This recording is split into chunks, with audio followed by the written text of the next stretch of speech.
Two monkeys have decided to become painters. It's their first time painting, and although they've had very different lives and have had different interests, they now have the same goal. They are going to be artists. First monkey looks at the canvas carefully, and begins to see each possibility. He carefully plans how he could lay down his lines and achieve the ultimate goal of making a masterful painting, and the prestige of becoming a professional, famous master painter.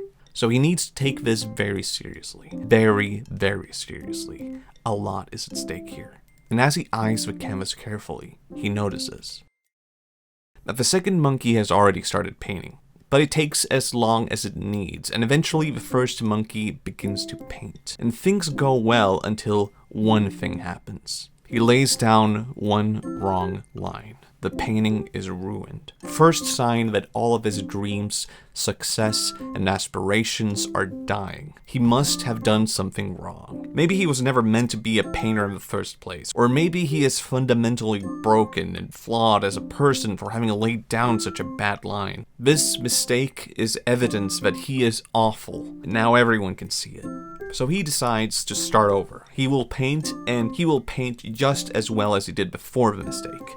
The second monkey is still painting, and the first monkey decides to ask a question. How does this come so easy to you?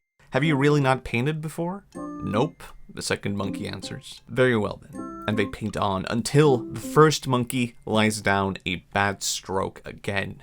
But he is able to overcome it. No point starting over again. It's too much work. Fine, whatever. Maybe this painting will have one bad line, and maybe that's not a big deal. Until he starts to think about something. How well does this painting compare to other paintings? Oh no.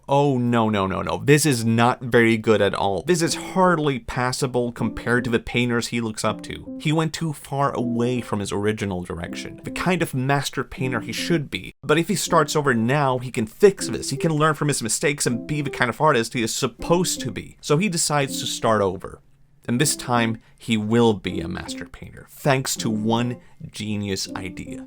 If he simply gathered every great painting he can find and copied what they do, then he will end up with a painting that is the perfect combination of everything, culminating in the perfect painting. He lays down the strokes, he imitates the lines from other paintings, he keeps painting and painting and painting, and it doesn't work. He can replicate the strokes, but he barely understands why they exist there in the first place. Is he learning to understand, or is he learning how to copy? Why does this painting look so weird? It doesn't look perfect at all. He must have picked the wrong paintings to emulate, and there's only one thing to do. It's time to start over again. But then the second monkey says, I'm finished. And by God, it isn't perfect, but it's so much better. It has some quality to it that the first monkey lacks. Some element of feeling or communication or soul. Something that tells him that maybe some monkeys are not meant to be painters. Some can paint and some can never learn to do it. Because some monkeys can live in the moment and have a clear direction of who they are and who they want to be and what they want to paint and have fun doing it. The first monkey has to admit defeat at this point. He has wasted his time and it simply wasn't meant to be. And the second monkey looks at the painting that he has made and throws it away. And starts another. The first monkey is shocked. How could you do that? After all the work and all the sweat and tears that he put into your work, how can you throw away all of that and start over again as if it's nothing? Art is terrible. Don't you realize how much pain it takes to make art?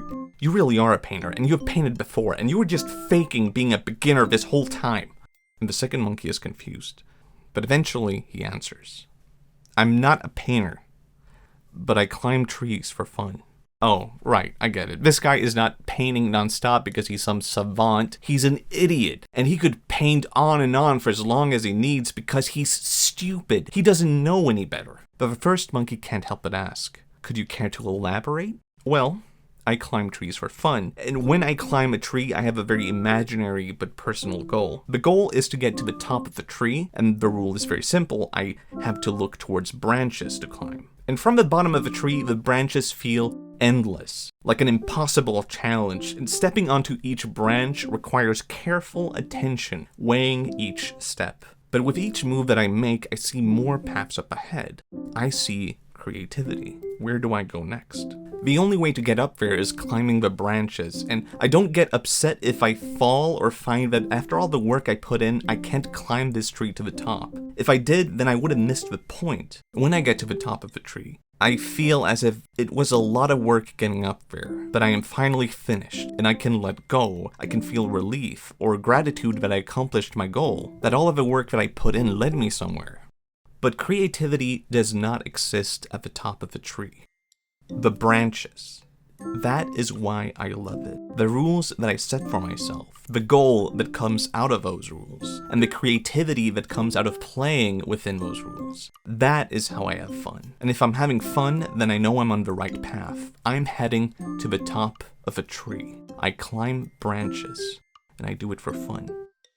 And the first monkey starts over and begins to paint for fun, climbing the branches, each step leading to 1,000 possibilities up ahead. But all he needs is one of those branches to move on, and before he even realizes it, the painting is done. There are flaws, there are major imperfections, but there are no more steps to take. It's not quite explainable other than a feeling of breathing fresh air, having reached the top of a tree.